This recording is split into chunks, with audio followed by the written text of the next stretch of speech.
when you're dealing with this is more of a rationalize instead of multiplying by conjugate. When we multiply by conjugate, that's when we're multiplying the denominator to create that difference of squares. In this case, you just got to multiply by the denominator. You can go one of two ways of doing this. When you do it this way, if you multiply top and bottom by just 4i, is it? Yes, sir. I'm sorry. I think you were going to say what I was going to ask. What? I was going to ask, can you do negative 4i? Do you have to? No. Correct. Yeah, you don't have to go negative 4i here or you can do, or sorry, negative 4i, you can do 4i. The reason being is that since it's just the 4i there, you don't have to change the sign. Now, later on, the signs will get changed anyway. So it's just one of those things. I'm going to show you a couple ways of doing the same problem. Here, if I multiply it by top and bottom by 4i, the denominator you get 16i squared. And what's I squared? Negative 1. So my denominator becomes negative 16. Now, if you did negative 4i, your denominator was then 16. No problem. So it doesn't. Because eventually, in the long run, the signs themselves will change themselves through anyway. But I'm hoping that you did one thing at the end. We'll check this here in a second. Numerator, you just have to distribute the 4i to both parts. Bless you. So you have negative 20i, and then you have minus 12i squared. So negative 12 times I squared is negative 12 times negative 1, which is 12. So my numerator becomes negative 20i plus 12. What do all three of those numbers have in common? Yes, sir. 4. You have to factor out the 4. Okay? Now, here's the reason why you have to factor out the 4. You multiply everything in by a 4. If you didn't do that, you wouldn't have to do this step. So if I factor out the 4 or factor out the negative 4, either one is fine. Yes, sir? Couldn't you just, then to begin with, just multiply by I? Yeah, and I was going to show the reason why you would do that. Okay? So if you pull out the 4 or pull out a negative 4, say if I take out a negative 4, I get 5i minus 3. And this is what yours would have looked like if you pull out the negative 4, because these go away. And you're ending up with 5i minus 3 all over 4. Yeah. Textbooks sometimes split this into two separate fractions. 5i over 4 minus 3/4.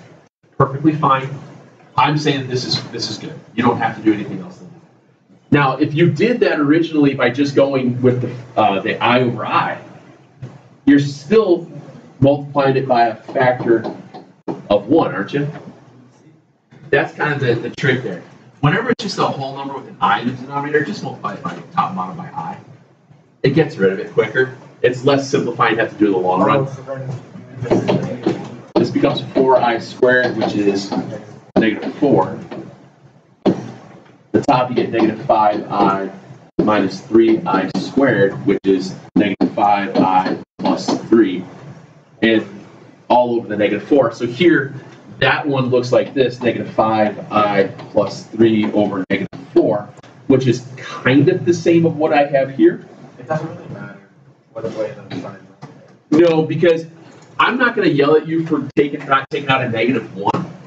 I will get upset with you if you don't take out the 4. Does that make sense?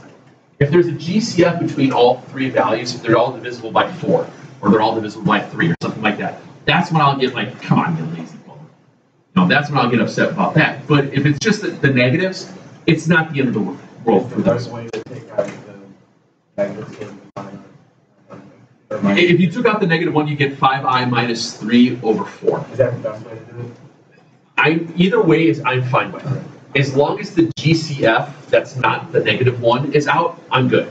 Because I know, when I do my answer keys or stuff like this, I have multiple representations. Because I know there could be more than one way to do it. Just like when we did tables, I know depending on what you were thinking of, I had those tables ready made. They're all the same answer. It's just how the signs work.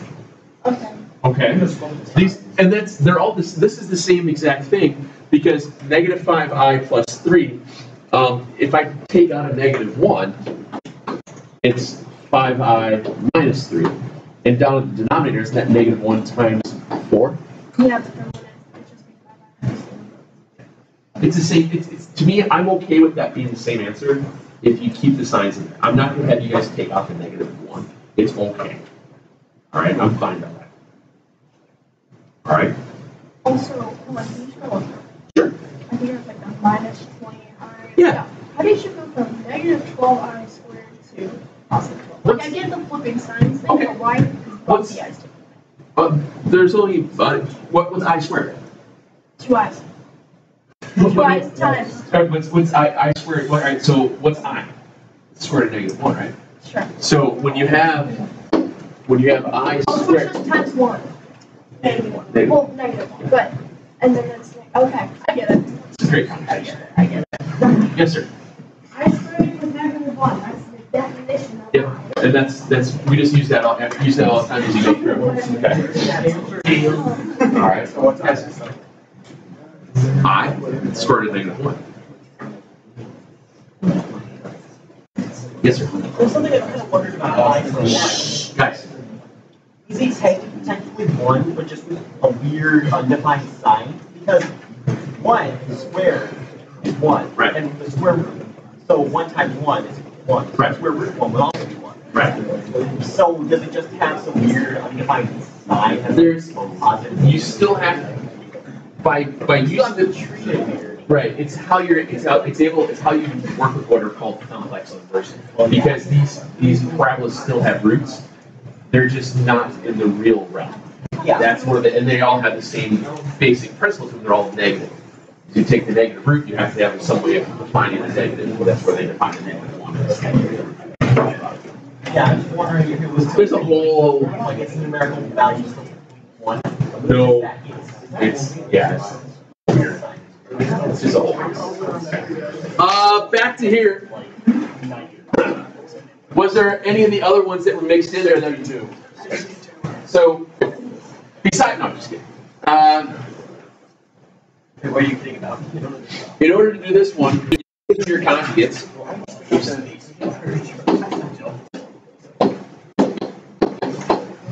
So, this is the style you have to multiply by a conjugate.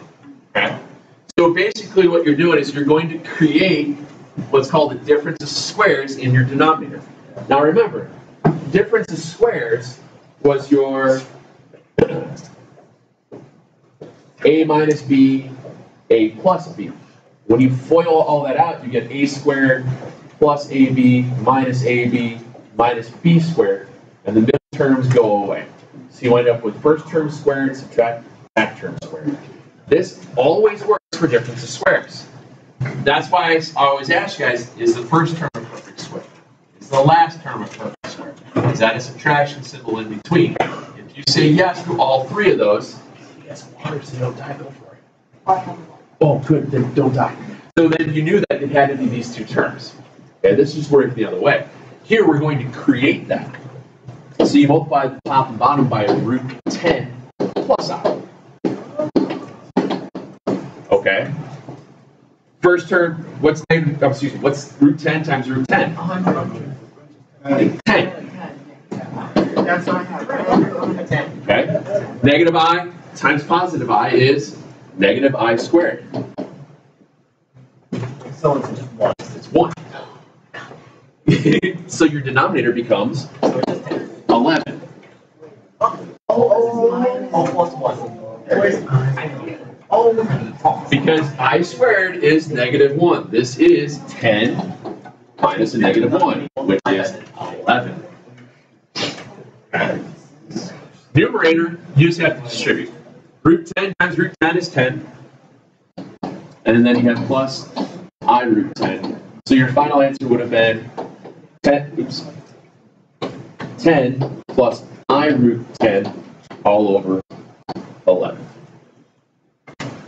Once again, sometimes textbooks, answer guides, they might split the fractions apart. I'm not going to make you do that. You just leave it like that. And Oh, you know where we make fun of someone?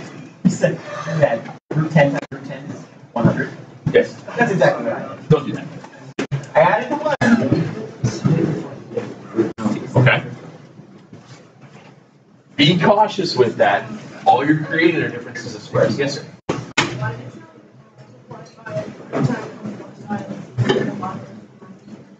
because I'm creating a difference of squares. By doing that, it eliminates the I values. Usually, when you make the whole thing just going to be negative 10 plus. Nope, change the sign. I didn't change the sign here, did I? Go back and think about if you foiled this out, you make this a negative. It wouldn't be clean. All right, you'd have a middle term. This is how you get rid of that middle term. You multiply it by the exact same two A and B's, you just change the sign in the middle. Wait, so when do you? For this front term? Yeah. No. Never? Okay. It's just A and B, signs in the middle. It's the only thing that changes. Okay? It's the only thing that changes. All right, let's do another one of those real quick. Which other one did you do on that one? Actually, you know what? Let me give you this because there's one in here that I had a couple people ask about. So, what I'm still going to do for this this week, because I know this, for those of you guys that have to take the SAT stuff tomorrow, do not forget to take your calculator. It is legal on the SAT. Completely legal. I would also suggest that if you happen to have still your if you still happen to have your old side view calculator, bring it with you because that way you can just convert a little bit quicker if you need to. There is on the SAT, what do you call it, calculator, non-calculator. So, good times.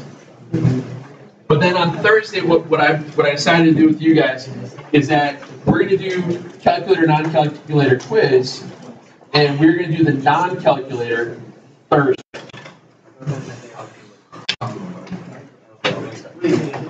Yeah, and then on Friday this week, we'll do the calculator part, which means I've got like 3 or 4 word problems that you use the calculator for. So what I wanted to do today was just kind of give you guys an idea of where we've been at, talk about a few things that we're going to be quizzing through. But one of the examples that people have had problems with was in fact dealing with this conjugate stuff real quick. So as you guys get these sheets as they're coming back to you, I want you to flip over to number 19 real quick.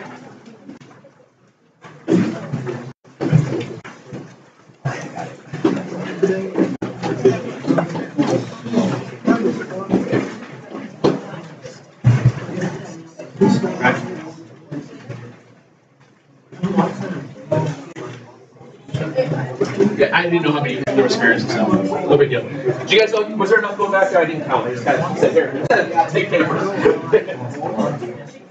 I'll get So, ladies and gentlemen, yes, sir. That's not negative minus I. That's the answer. Oh, those are the answers. So, guys, come on. There's a couple ways you can go about it. Yes. Right off the bat, what you could do, notice that all 4 of those values have the GCF of 3. If you divide everything out by 3, it's perfectly fine. It just makes the numbers easier to multiply. You get negative 3 plus I over 3 minus 3I. Be okay with that? Yeah. Just by doing that one step, it's going to make the numbers in the long run a little bit easier to work with. If you didn't do that, it would still work. You would just have a GCF to take out later. Okay? The sooner you take out a GCF when you're doing stuff like this, conjugates and stuff, the less mental math you'll have to do later on. It just makes everything a little bit cleaner. So in this case here, the denominator is 3 minus 3i. Which means I want to multiply by its conjugate to get rid of it. The conjugate of 3 minus 3i would be 3 plus 3i. Good. So I'm going to multiply the top and bottom by 3 plus 3i. Because 3 plus 3i divided by 3 plus 3i is still 1. Not doing anything different. It's just multiplying by some weird looking version of 1. Now, in the denominator, it's just a little over here. One of the things that I do sometimes with this is that I know that I have to FOIL out the bottom, but just to show you guys how it's going to go.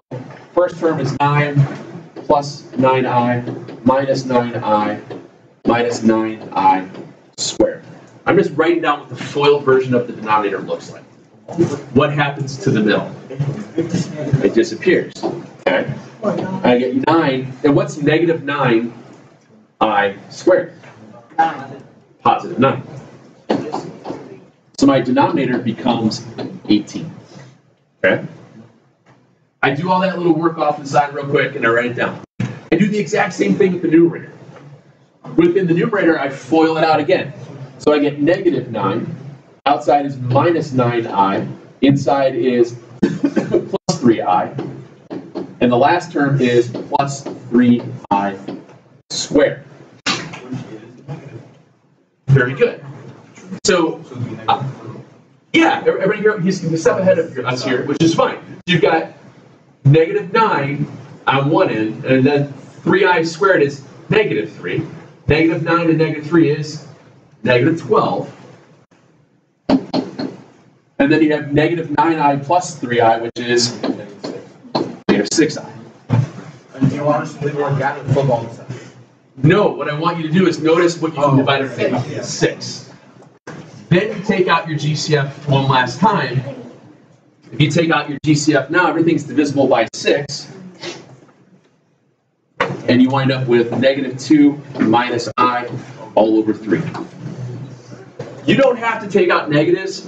You can leave it just like that. That's perfectly fine. But you have to get those GCFs out. Okay? You have to get those GCFs out. People have had a lot of questions on that one. Yes, sir. What do you got? Can it be expressed in higher dimensions faster? It's going to be expressed in the fourth dimension? Sure. Yep. Yeah, absolutely. Yeah, when we get to polynomials, we'll have polynomials with no matter how many nth degree polynomial you have nth number of possible zeros. Those zeros can be either real or complex. So we can have an 8th degree polynomial with only 2 real zeros and 6 imaginary. So it does occur. Absolutely. That just means your curve crosses the x-axis 2 spots and then does a lot of bumps along the way. So yeah, it happens all the time. Good question. We okay on this side? All right.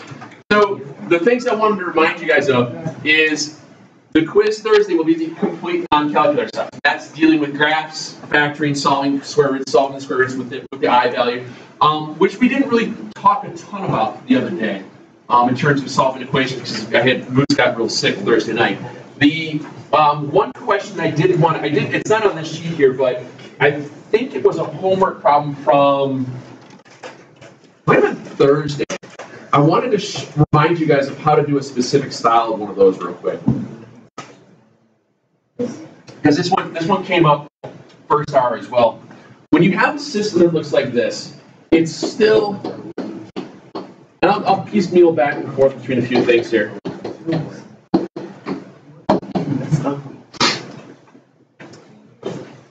Oh, well, you can just make it.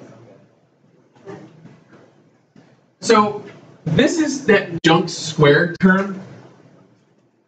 Whenever you have junk squared, don't FOIL it out if you have to solve for x. You're going to want to try to take the square root at the end. Okay? So if I'm looking at all this stuff, think of this as just a 2-step equation. What's the first thing you've got to move? Yeah, how do you move a 1/6? Subtract it. Okay, what's 5/6? It's not on there. It's one that I knew that people had questions on earlier. I'm just doing another one just like this. 4/6 and 2/3. Yeah, subtract 30, you get 4/6, and then you guys are simplifying in your head and you know that it's 2/3. Okay. What do you do now? Multiply by 3. For some odd reason, people always freak out when they see fraction ones when they're moving them like you would normally.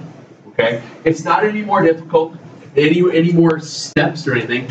Just trust the fact that you know how to undo stuff. When you multiply by reciprocals, denominator goes away. Hey, look at this, it goes away. And now, what do? You have junk squared equals a number. When you take squared over an equal sign, what do you have to put?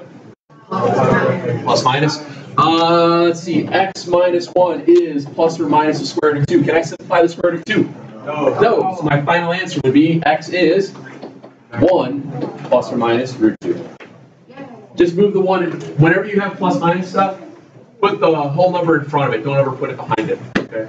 What about you solve? So if you do like 4, so there's 2 root 2, would it be 1 plus or minus 2 root 2? Yeah, but that'd be for an 8, but I didn't mean that. Yeah. Yeah, that's fine. Absolutely. Yeah, that's perfectly fine. The root stuff always goes at the back end because it's the plus or minus whatever that root jump is. And it goes from there. Okay. One of the other things that were in here that we haven't done in a while, wanted to reassure you that I know you can do this without the use of the calculator. Take a look at number 27.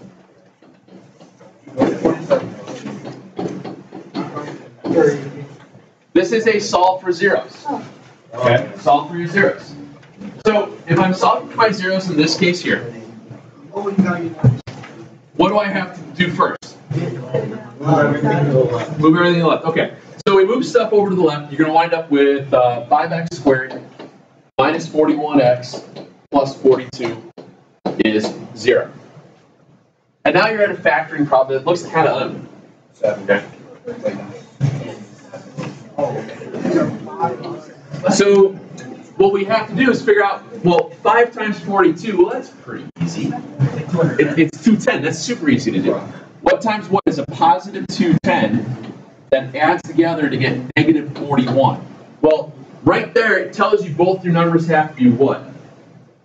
Negative. They both have to be negative. Reason being, please stop popping that. Thank you. The 2 that when they multiply is positive, but when they add is negative. That means they have to be negative. Now, right now you're probably freaking out, like, how am I going to figure out what times 1's 20, 210? Oh, yes, you do. 5 times 42 gets you to 210, but when you add those two negatively together, does it get you to 41? No. So you just start guessing around. I know right away 21 is divisible by what number? 7. So if I do 7, it's 7 and 30, right? That's still not getting you. It's not getting. It's getting me to negative 30. Negative 37. Okay. So take a guess. Does 6 work? No. Well, 6 goes into 21 how many times? 3 times. 3.5 times. So there were how many left over? 3. 5. So you get 35. What you're doing here, guys, is you're just kind of, you've got a starting point because you know what 2 numbers you multiply together. You know that both those numbers have to be negative because when they're multiplied, they're positive. So when you add them, 5 and 42 got you to negative, 47. It's close. You know that 21 is divisible by 7. You can see that real quick.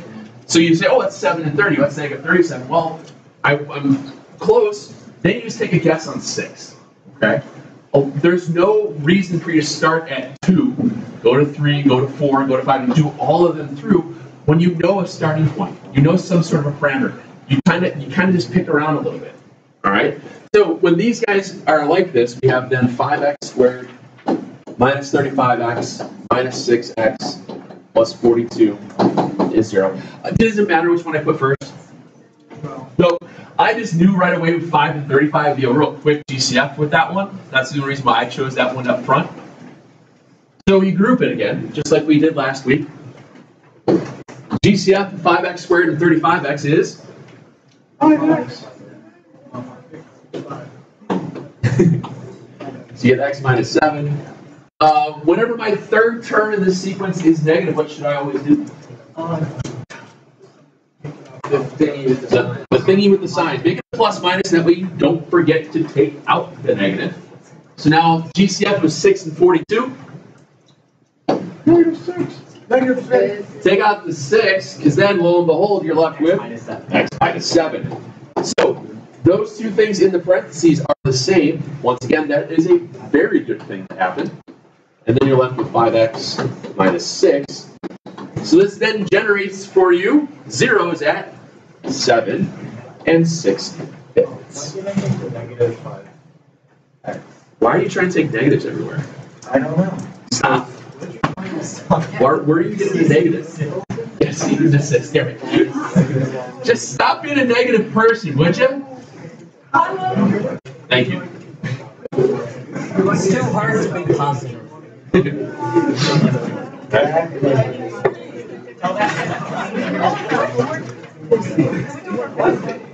Like those technical. The foil out one? Yeah, the types of foil. Yeah. All right, real quick, look at 16. Same sheet here.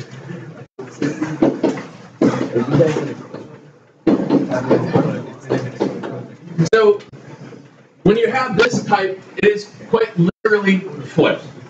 Okay? So as you foil this through, draw your arrows. Negative times negative is positive. Then you have plus a 40i. This is plus a 7i. And then this would be a plus 8i squared. Okay? From there, combine your like terms, you wind up with 35 plus 47i. And then 8i squared is 8 times negative 1. So it's minus 8. So then 35 subtract 8 is what, 27? Yeah. And you're done. That's it? Yeah. It's just a foiling, and then the only thing you have to worry about is you'll have an I squared, and that just becomes a negative 1. Okay? Wait, which problem is that? That was 16 on the sheet. What I wanted to remind you guys of was one like number 2. Graphing. Graphing is something we've all done without calculators. Graphing is something we will do without calculators. Okay? So when I'm looking at number 2, I wanted to go back to the original way of, bless you. If you remember, this is called standard form.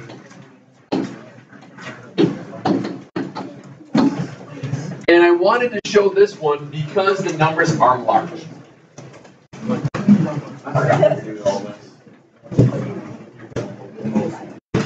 So when we do this, first thing you're going to want to do is always label what your A, your B, and your C is to start. Oops. So after you do that, you can tell me 2 things right away. What direction is it going, and is it a maximum or minimum? It's a maximum because it's down like a frown, so it's got to be a maximum. Because we know that from the A value. Okay. From there, first thing we would always find was your axis of symmetry. No, because you're graphing it. That multiplier needs to be there. If you were solving for just the zeros, yes. Then you can take out your GCF because then it doesn't have any problem with it. So in this case, your axis of symmetry, remember, is that x equals the opposite of b over 2a. Well, what's the opposite of negative 20? 20, okay?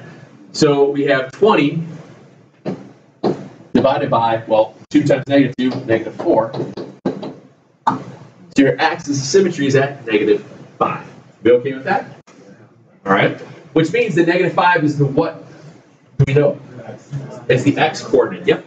So negative 5 is the coordinate of my x value of my vertex. When we start to graph this, we just got to figure out where it's at. Okay? Well, even though you don't have a calculator, you'll notice the numbers, as gross as they look, substituting a negative 5 should be pretty easy. What's negative 5 squared? What's 25 times negative 2? Okay, so the first part would be negative 50. Okay? What's negative 5 times negative 20?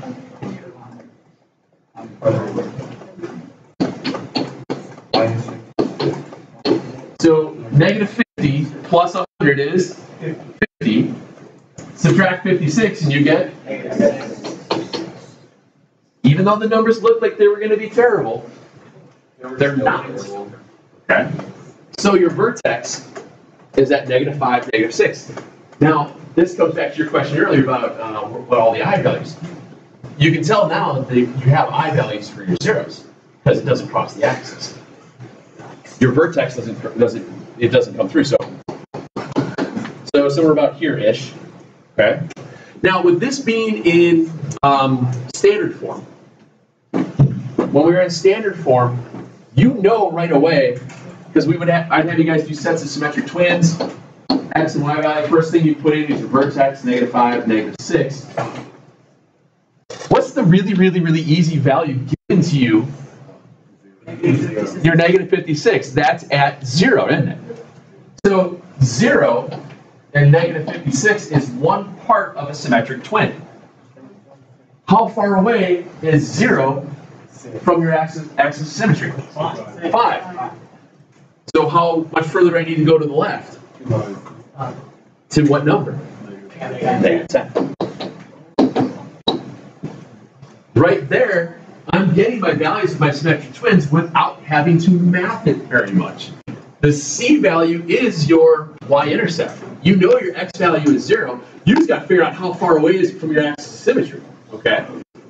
Don't worry about that. That's the reason why when I made these things up, I put the graph in there just so that it took up space, because otherwise I was trying to space it out a lot. It's a pain to use the space bar in CUDA. So with something like this, I don't give you graphs. I have you scale it yourself. So here, say this is -6, then you just draw down here and go, oh, well, here's 56. And just like, Yeah, whatever. It's close enough. You're telling me where it's at. I'm good with that. Now, in prior times, we've used the next numbers directly next to the axis of symmetry to make it work. Wouldn't it be a lot easier just to use -1? yeah. Is there any rule that says I can't? No. Use -1, because if I use -1 in our equation, it's really easy to multiply. What's -1 squared? 1. What's 1 times -2? So we're at -2. What's -20 times -1? 40. Subtract 56. So you have a 36, 38, -38? Is that right? Yeah. So at -1, it's -38. Well, -1 was how far away from the axis of symmetry? 4, which means 4 over this way would be at -9. Use the form that they're giving you to make the mathing easier. Okay? Use the form that's given to you to make the mathing easier. Does that make sense? All right. All right.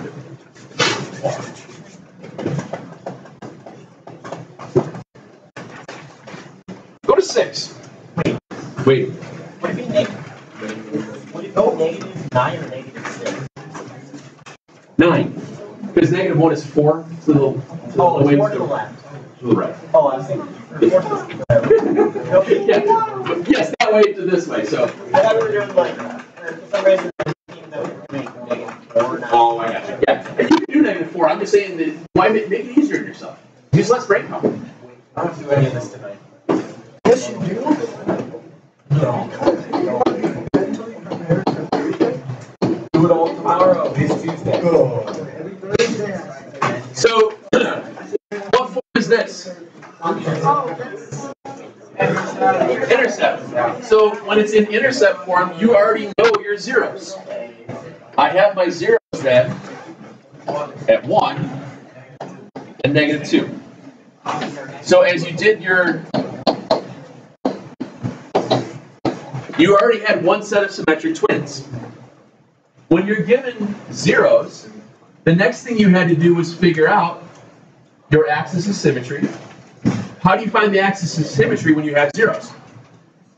Find the Yeah, find the midpoint. Add them and cut it in half. 0.5. So it's -1/2.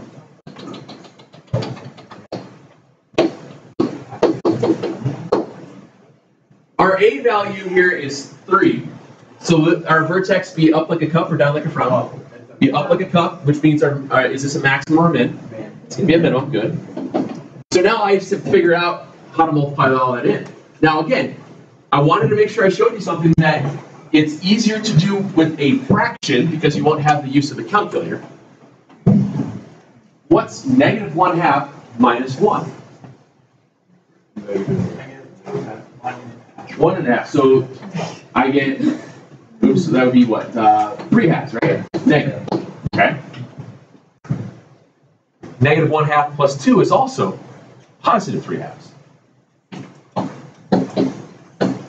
When you're multiplying fractions, you're just multiplying straight across. What's 3 times negative 3? What's negative 9 times 3? Negative 27. So our numerator is negative 27. What's 2 times 2? 4. Don't use 0.5s. Leave there all day. Fractions are so much easier to work with than any decimal. Okay? Fractions are so much easier to use than any other decimal. So now I've got my vertex at negative 1/2, negative 27 fourths. Negative 27 fourths is just a shade less than 7, I believe. Sure. Yeah. Because 28 divided by 4 is 7, so negative 20. So what number do you think I'm going to use now? Why not use 0? 0. But yes, 0. The reason I'm using 0, what's 0 minus 1? 0 plus 2. So what's 3 times negative 1 times 2? You get negative 6. So at 0, you're negative 6, which means also at negative 1, you are negative 6.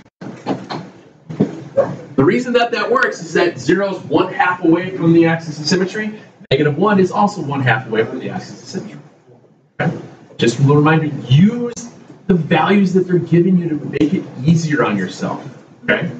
That's the idea. You want to make it easier. Don't try and overthink this. Okay? Don't try to overthink it. What's the other one?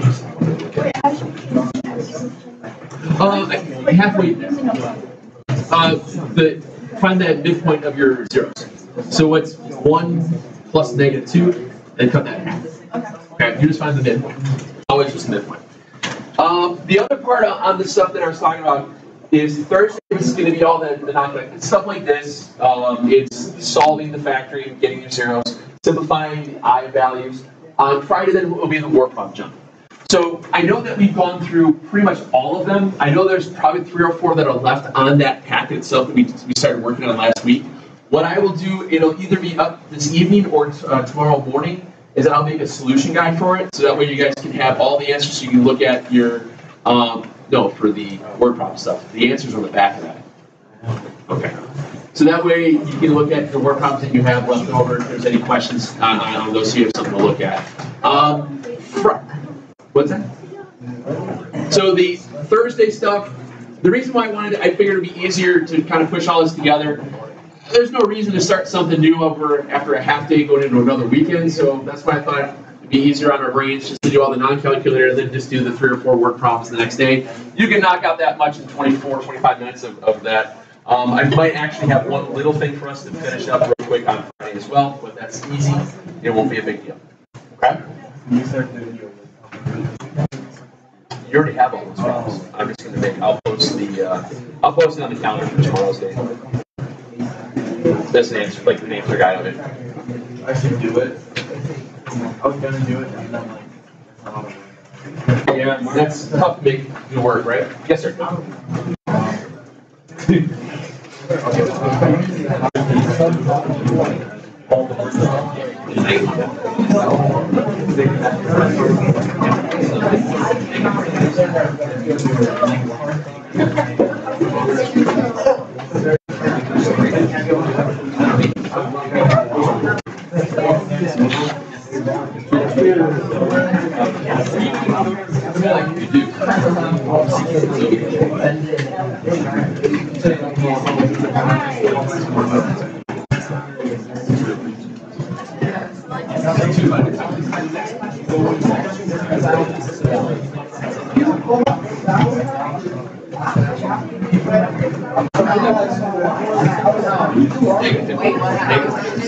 Lost another bucket down the bucket. Lost 50 cents. Found 2 bucks. Think in terms of let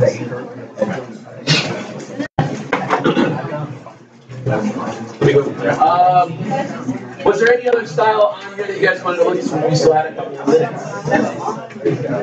What about looking at? Oh, the vertex? Yeah, really vertex. If you look at, guys, this is 3. If you're doing vertex form, when you're doing vertex form, you know the vertex because you've got your A, H, and K. Your A value in this case is 1, because there's nothing there. And it's positive, so it's got to be up like a cup. Your H and your K values are your 1, -3. So 1, -3 is my vertex. It's up like a cup, and it's a minimum. Okay. I also know 3. I also know then that at 1 is my axis of symmetry, because it's the x coordinate. And it's at -3. This is the one that you have to actually go through and pick out 2 sets of twins. Because you're given your vertex, I know it's going to move upward. The next number I'm going to choose is 0. So you got 1, -3. I use 0. 0 minus 1, -1, squared, it's 1. 1 minus 3 is -2. And then that would also be at 2, and -2. Oh, this is good. Okay. And then I would, instead of going to -1, I would probably go to 3. That would have to do with the negatives. So you get 3 minus 2. I'm sorry, 3 minus 1 is 2. 2 squared is 4. 4 minus 3 is 1. So can you ever just like assume that the scale No. No. You make an angle side out of you and me. Oh, Thank you.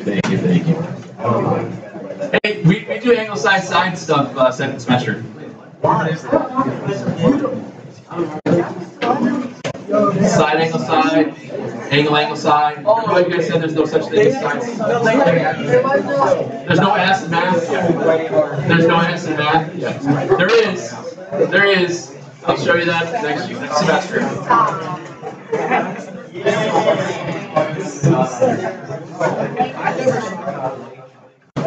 Yes. Multiple triangles from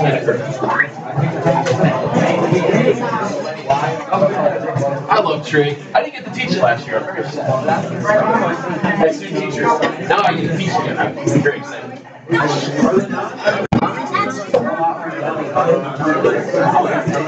Oh yeah, we barely do like 8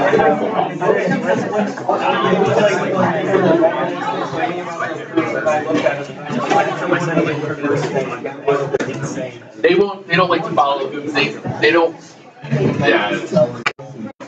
It's one of those things. So we try to make it very user friendly, shall we say? But it's still one.